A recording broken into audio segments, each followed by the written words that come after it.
오늘 하나님께서 우리에게 주시는 말씀은 구약성경 창세기 45장 5절부터 8절까지 말씀입니다. 온 마음 다해 한 목소리로 받들어 읽습니다. 5절 시작합니다. 당신들이 나를 이곳에 팔았다고 해서 근심하지 마소서, 한탄하지 마소서. 하나님이 생명을 구원하시려고 나를 당신들보다 먼저 보내셨나이다. 이 땅에 2년 동안 흉년이 들었으나 아직 5년은 밭갈이도 못하고 추수도 못할지라.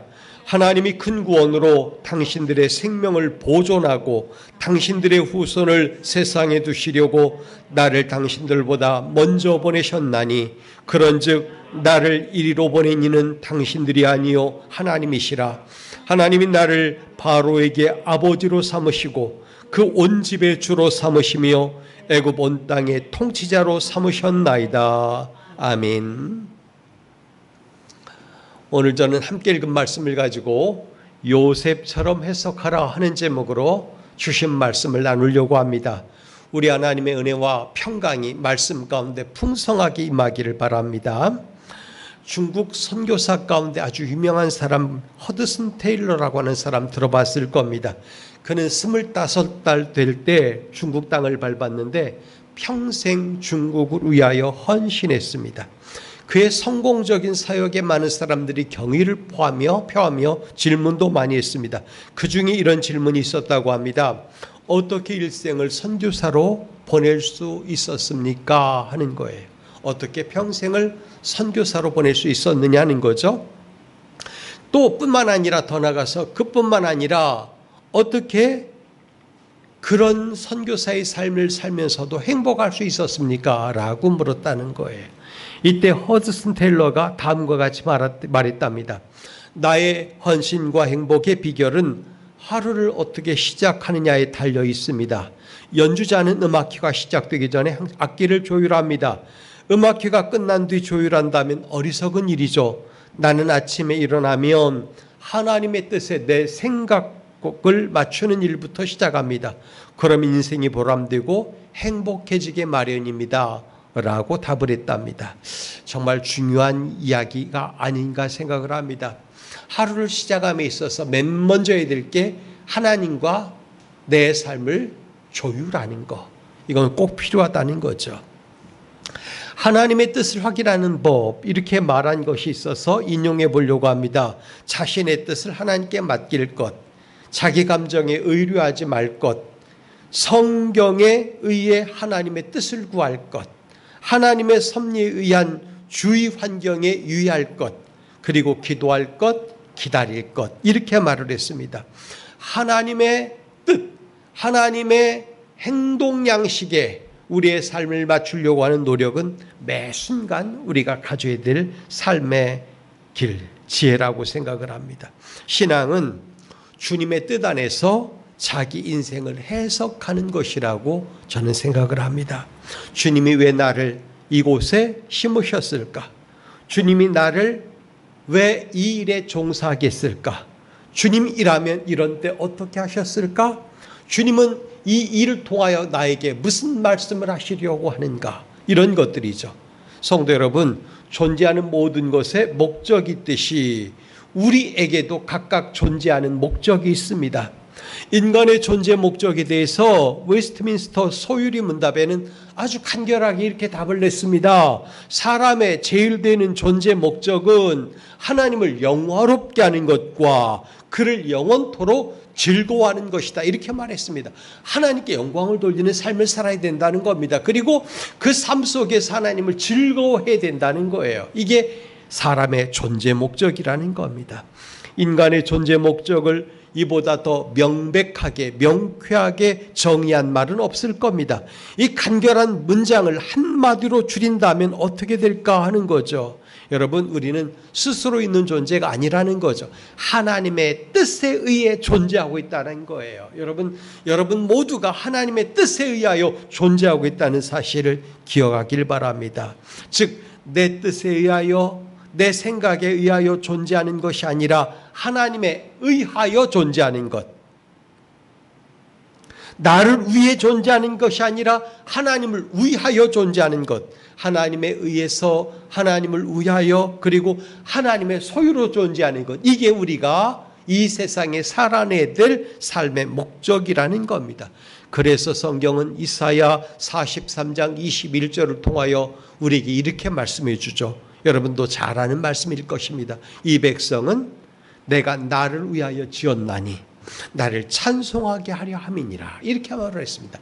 나를 위하여 지었나니 나를 찬송하게 하려 함이라. 즉 우리는 하나님을 위한 삶을 살아야 돼요. 하나님을 찬송하는 삶을 살아야 된다는 겁니다.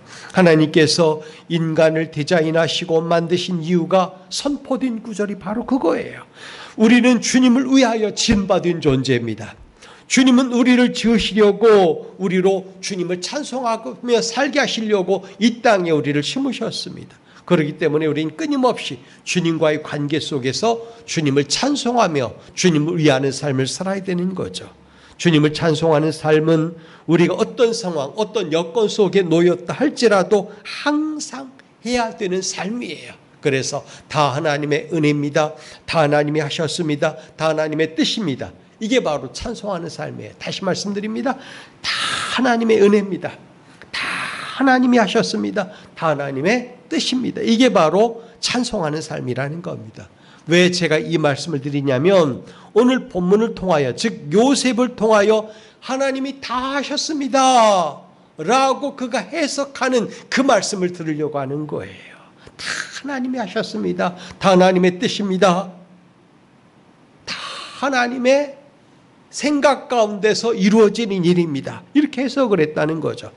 여러분, 요셉의 인생을 한마디로 말하면 어떤 사람이 될까? 어떤 말이 될까? 역경을 이기고 승리한 사람, 물론 그 말도 맞아요. 진정한 화해의 본을 보인 사람, 그것도 맞아요. 그 모든 표현들이 다 맞지만 오늘 말씀을 통하여 요셉을 총평한다면 다 하나님이 하셨습니다 라고 해석한 사람이라는 거예요. 이게 중요한 겁니다. 다 하나님이 하셨습니다. 다 하나님 뜻 안에서 이루어졌습니다 라고 말하는 거죠. 여러분, 누구나 한 번씩 자기 인생을 뒤돌아볼 때가 있습니다. 인생의 뒤를 돌아보면 숱한 희한들이 남아있기도 합니다. 지우려고 하는 생각들이 있죠. 잊었으면 하는 것도 있을 거예요. 덮었으면 하는 생각들도 있을 거예요. 근데 지우려고 하면 더 선명해지고, 잊으려 하면 생각나고, 덮으려 하면 더 부풀어 오르는 것 같은 그런 삶이 우리에게 있다는 거죠. 어떤 것은 시간이 좀 지났으니까 좀 아물고 잊힐 때도 되었건만, 어떤 것은 전혀 지워지지 않고 오히려 더 아프기만 한 것도 있다는 거죠. 여러분, 왜 이렇게 자꾸 생각나고 자꾸 앞에 더 힘든 것처럼 넘어가지 못할 것처럼 보일까요? 주님이 그것을 선명하게 보여주셨다면 뭔가 뜻이 있지 않을까 생각을 해봅니다. 여러분, 오늘 저는 이런 말들 가운데서 이런 생각을 해보려고 그래요. 그래서 하나님께서 하시는 일에는 우연은 없어요. 하나님은 실수도 없다고 성경은 얘기했습니다. 그렇기 때문에 하나님께서 내 인생 가운데 놓으신 일은 하나님이 다 어떤 역사를 이루기 위한 방법 가운데, 계획 가운데 들어있는 일이라는 거예요. 그러니 다 하나님이 하셨습니다라고 고백하며 그것을 받아들이는 삶을 살 수 있길 바랍니다. 이를테면 우리가 뭔가 길을 잃어서 저쪽 길로 갔다. 왜 하나님이 나를 이곳에 보내셨을까? 하나님이 다 하셨다면 그렇게 생각을 해야 되는 거예요. 그래서 하나님께서 나를 보내신 목적을 이루고 돌아오면 되는 거예요. 아니면 거기 머물면 되는 거고요. 그렇기 때문에 하나님께서 우리 인생을 절대 가혹하게 다루지 않는다는 사실을 믿으신다면 다 하나님이 하셨습니다라고 고백하고 해석하는 요셉과 같은 삶을 살아가는 저와 여러분이 되었으면 좋겠습니다. 오늘 본문을 보시죠. 요셉이 하는 말을 들어봅시다. 형들이 저지른 과오를 뛰어넘는 무엇이 있음을 알 수 있습니다. 알듯이 형들은 요셉으로 더 이상 아버지 집에서 살지 못하겠습니다. 왜? 팔아버렸으니까, 쫓아버렸으니까. 내쫓는 일도 용납할 수 없는데 단순히 내쫓은 것이 아니잖아요. 죽이려고 처음에는 웅덩이에 집어넣고 나중에는 돈을 받고 외국에 팔아버렸습니다. 요셉이 너무 어려서 아무것도 모를 때 일이 아니에요. 돌아가는 정황 다 압니다. 형들의 살이 찬 눈빛도 봤어요. 숱한 세월 종살이한 경험, 감옥을 전전하는 삶, 몸과 마음에는 고난의 흔적이 수도 없이 새겨졌다는 거죠. 그렇다면 어떤 사람이든 반드시 복수할 거야, 이렇게 다짐해도 할 말이 별로 없을 거예요. 그러나 요셉은 그렇게 하지 않았다는 겁니다. 말씀으로 좀 더 들어가 보죠. 요셉이 애굽의 총리가 된 것은 노예로 팔려온 지 13년이 지나고 나서예요. 요셉의 말대로 7년의 풍년이 끝나고 흉년이 시작될 때라는 거죠. 주변 나라들이 양식이 떨어져 양식을 사러 요셉에게 왔습니다. 그러니까 요셉은 그보다, 즉 풍년들 때 이미 총리가 되었지만 형들을 만난 것은 흉년이 들 때 만난 거예요. 주변 나라들이 양식이 떨어졌습니다. 그래서 어쩔 수 없이 양식을 사러 애굽에 왔다는 거예요. 왜? 애굽에 양식이 있다는 소문이 널리 퍼져나갔거든요. 가나안 땅에도 흉년이 들은 겁니다. 한 무리가 양식을 사러 왔는데 히브리인들의 복장을 하고 왔습니다. 눈에 익은 복장이라서 보니 자신을 애굽에 판 형들의 모습이었던 거예요. 요셉은 그들을 따로 떼어내서 자기와 함께 식사하게 하잖아요. 최고 권력자와 함께하는 식사가 형들의 입에 쉽게 넘어갔을까요? 무슨 일 때문에 우리를 따로 불렀나? 왜 우리에게 이렇게 많은 음식을 주는가? 자리가 불안했을 겁니다. 그러던 차에 요셉이 신분을 밝히자 형들은 두려움에 떨고 맙니다.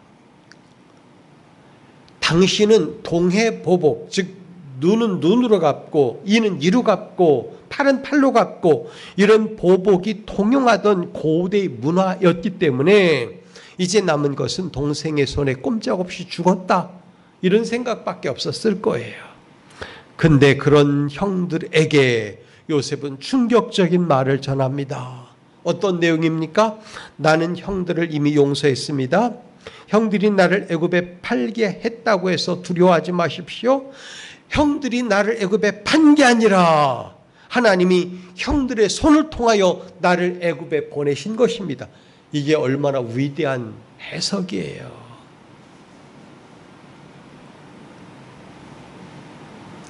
우리도 어떤 때는 엉뚱한 길로 갈 때가 있잖아요. 엉성한 삶을 살 때가 있어요. 그러나 해석을 잘한다고 하면 그 사람 때문에 거기 간 게 아니고, 그 사람 때문에 이런 일을 만난 게 아니고, 그 사람들을 통하여 하나님이 나를 그곳에 이런 일을 하게 만드셨다고 해석하면 훨씬 더 복되고 은혜로운 해석이 되고 인생이 되는 거예요. 그런 삶을 살아야 되는 거예요.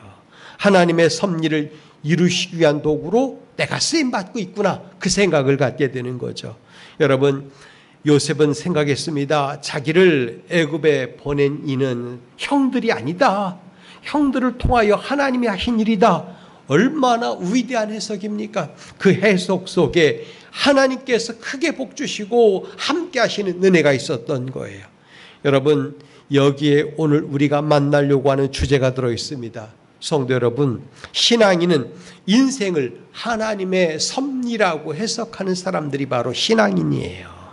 그래서 오늘 저는 주제를 요셉처럼 해석하라 라고 잡았습니다. 성도 여러분, 요셉처럼 자기 인생을, 자기 삶을 해석하고 사는 사람들이 되길 바랍니다.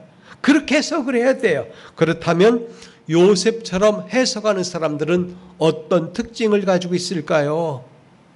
저는 크게 두 가지로 보려고 합니다. 그 가운데 하나가 뭐냐? 삶을 하나님의 섭리로 해석을 합니다.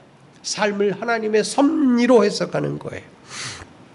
먼저 세상을 하나님이 지으셨다는 사실에 아멘하며 들어갔으면 좋겠습니다. 이렇게 고백할 때 우리는 모든 세계가 하나님의 섭리 속에 있음을 인정하게 되는 거예요. 모든 것이 하나님께서 지으신 피조물인 거예요. 하나님은 자신이 창조하신 그 모든 세계를 친히 섭리하고 계셔요. 그러니까 미리 작정하시고 그것이 이루어지게 역사하시고 그것을 오늘도 운전해 나가신다는 거예요. 그 모든 것이 섭리라고 말하는 거죠. 이 사실에 대해서 우리는 의심할 여지가 없어야 돼요. 결국 모든 피조물은 창조주의 섭리를 따라 움직여가게 돼 있습니다. 그래서 이 땅에 사는 모든 사람들은 하나님의 창조 질서를 이루는 도구들인 거예요. 따라서 내 생각, 내 모습이 수도 없이 나타나는 삶이지만 그 속에서 하나님의 섭리 가운데 내가 들어있다라고 고백하며 자기 인생을 살아가야 된다는 겁니다. 여러분, 어떤 경우에도 하나님은 인간의 욕심을 따라 움직이는 분이 아니에요. 하나님의 계가심 속에 모든 피조물을 이끌고 가시는 분이 바로 하나님이라는 겁니다. 이런 생각을 해볼까요? 엉뚱한 이야기인데 비가 몹시 내리는 날, 습한 기운이 여러분을 아주 심각하게 덮칠 때, 게다가 온도도 굉장히 높습니다.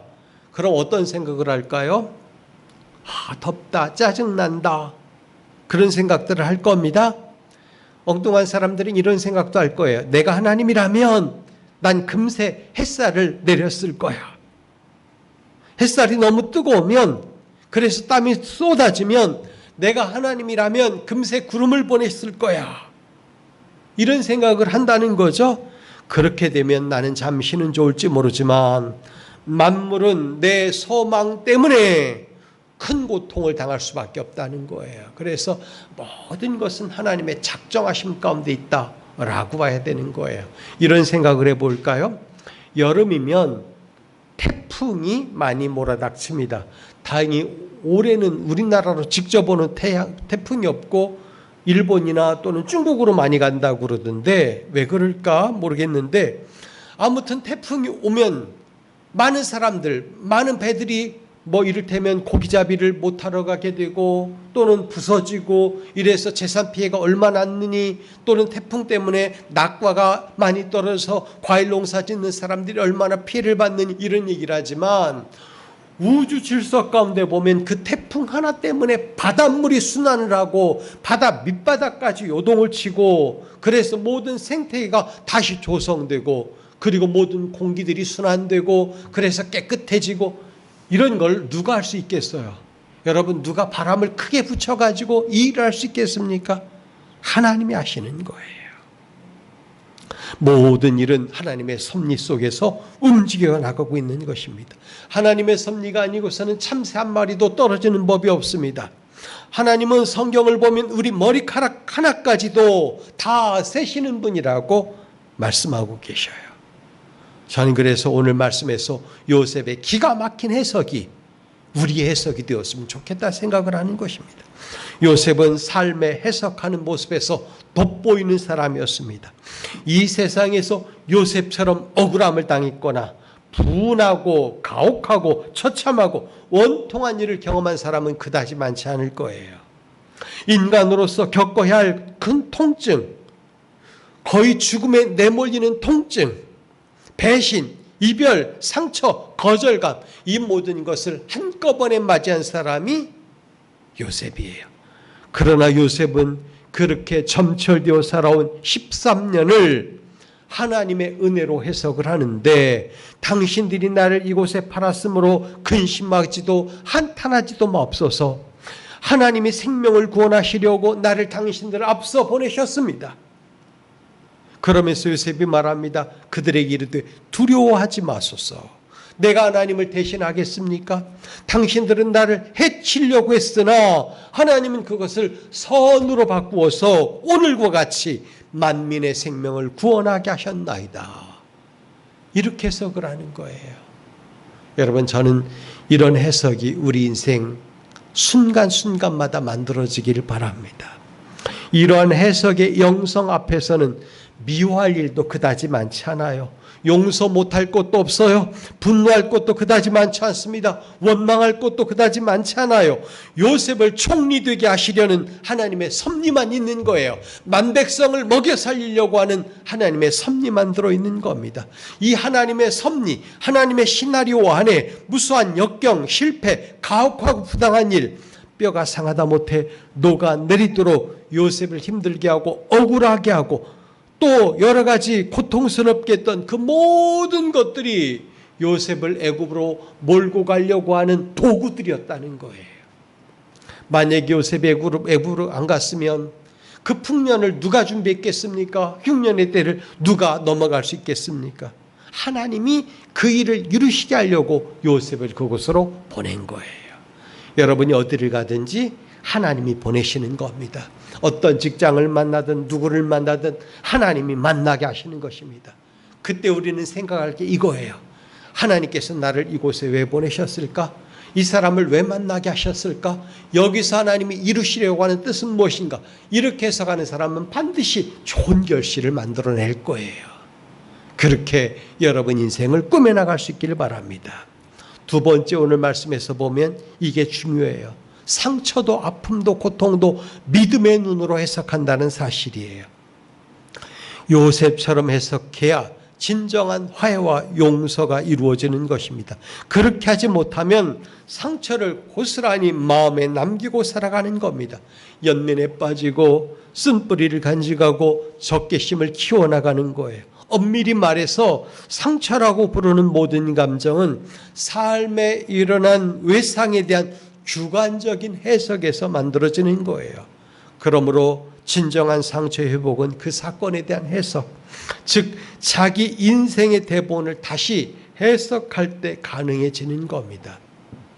용서라고 하는 용어는 풀어준다 라고 하는 뜻을 가지고 있어요. 근데 어떤 사람은 그래 잊을게 용서할게 라고 하면서 마음속에는 꽁꽁 묶어놓고 있는 그런 것들이 얼마나 많은지 몰라요.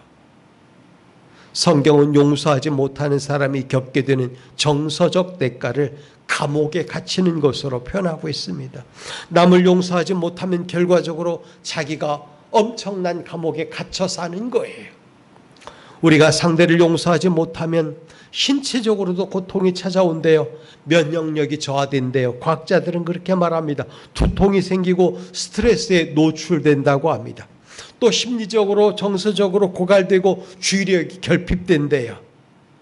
무엇보다 영적으로는 자신의 모습이 아직도 용서하지 못한 사람을 닮아가고 심령이 피폐해진다는 겁니다. 하나님께서는 용서를 제한하지 않으셨습니다.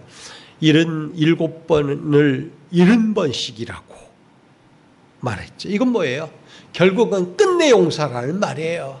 그만큼 많은 사람이 어디 있겠어요? 끝내 용서라는 겁니다. 우리가 만나는 삶의 자리에서 봅시다. 그게 직장이든 아니면 사회공동체든 상관없이 내게 적대시하고 또 야박하게 말하거나 공격한 사람에 대해서 우리는 어떤 태도를 갖습니까? 똑같이 상대해주고 그렇게 말합니다. 그러나 주님은 용서의 범위를 제한하지 않으셨어요.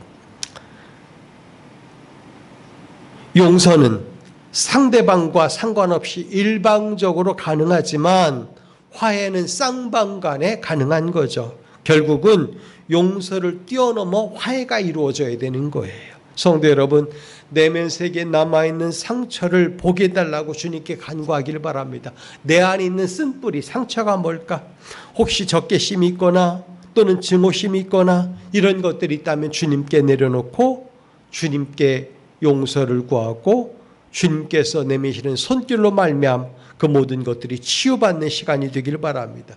여러분의 모든 상처가 믿음으로 다 아물고 또 평안케 되는 은혜가 있었으면 좋겠습니다.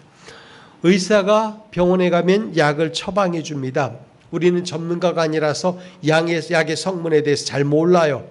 다만 믿기는 의사가 처방해 줬으니까 믿고 먹는 거예요. 만약에 의심이 많다면 이게 독약인지 아니면 잘못된 처방인지 못 먹는 겁니다. 그러나 믿기 때문에 먹고 나니까 얼마 있으면 통증이 가라앉고 아픈 것이 치유되고 그러잖아요. 마찬가지로 우리 아픈 시간, 아픈 과거, 아픈 상처들은 보혈의 물을 우리 몸에 바르고 마심으로 모든 것이 씻겨지는 겁니다. 그러면서 그 순간에 선포해야 돼요. 다 하나님이 하셨습니다. 하나님이 다 이루셨습니다라고 상처를 다 내 안에서 씻겨나게 만드는 그런 해석의 은혜가 우리 가운데 있었으면 좋겠다는 겁니다. 여러분, 우리는 많은 경우에도 여전히 상처를 간직한 채 살아요. 저 사람이 내게 이렇게 말을 했어, 저 사람이 나를 험담했어, 또는 저 사람이 나를 때렸어, 저 사람이 나에게 재산상의 손해를 입혔어, 이렇게 말하면서 적대시합니다. 여러분, 저는 이 시간 그런 것들도 여러분 안에서 다 소멸되는 은혜가 있길 바랍니다. 상처도 믿음의 눈으로 해석해서 그것을 씻어냈던 요셉의 은혜가 우리에게 있었으면 좋겠다는 겁니다. 그래야만 더 좋은 만남을 하나님이 준비해 주시는 거예요. 깊은 수렁 가운데 빠져 있을 때 하나님께서 우리를 버리시겠습니까? 결국은 손 내밀어 건져내시고 우리를 더 좋은 빛 가운데로 인도하시는 하나님 아니시겠습니까? 그러므로 저는 여러분들이 이 세상에 어떤 여러분을 묶어놓는 어떤 결박이든 또는 여러분을 내모는 어떤 휘초리든 그 모든 것 속에서 하나님의 은혜를 구할 수 있길 바랍니다. 그러면 하나님께서 이 모든 것 가운데 역사하셔서 결국은 요셉처럼 그 모든 상처를 아물게 만드시고 용서뿐만 아니라 성큼 다가가 끌어안는 화해의 은혜까지도 우리에게 주실 것입니다. 그런 더 성숙하고 복된 인생을 살아가는 우리 귀한 주의 백성들이 되었으면 좋겠습니다. 전 오늘 형들을 용서하고 끌어안았던 요셉을 보면서 요셉처럼 해석하라 라고 제목을 잡아 주의 말씀을 전했습니다. 다 하나님이 하셨습니다. 주님이 이루셨습니다. 이것이 하나님의 뜻입니다 라고 고백하고 나가는 주의 백성들이 된다면 여러분 인생 위에 하나님이 펼쳐놓으신 세상은 훨씬 더 창대하고 아름다울 거예요. 그런 인생을, 그런 삶을 맛보고 그런 길을 걸어가는 주의 자녀들이 되길 주님의 이름으로 부탁드립니다. 기도하겠습니다. 존귀하신 아버지 감사합니다. 억울한 일 많이 만났고 고통스러운 삶을 살았지만 그 모든 것을 하나님이 하셨다고 고백하는 요셉의 영성 안에 들어가 우리도 요셉처럼 해석하며 우리 인생을 꾸며보는 귀한 삶을 살게 도와주옵소서. 성령님, 성령의 도우심 없이는 우리의 의지와 우리의 해석과 우리의 이해 범위 속에서는 어렵지만 성령께서 도우시고 함께 하시면 그 감화 감동 안에서 우리도 요셉처럼 성숙한 해석을 할 줄 믿습니다. 주님 도와주시옵소서. 그리하여 삶 속에 새로운 날이 경험되어지고 새로운 환경이 만들어지고 또한 새로운 길로 나가는 주의 자녀들이 되게 하여 주옵소서. 모든 것 주님 앞에 의탁하옵고 예수 그리스도의 이름으로 기도하옵나이다. 아멘.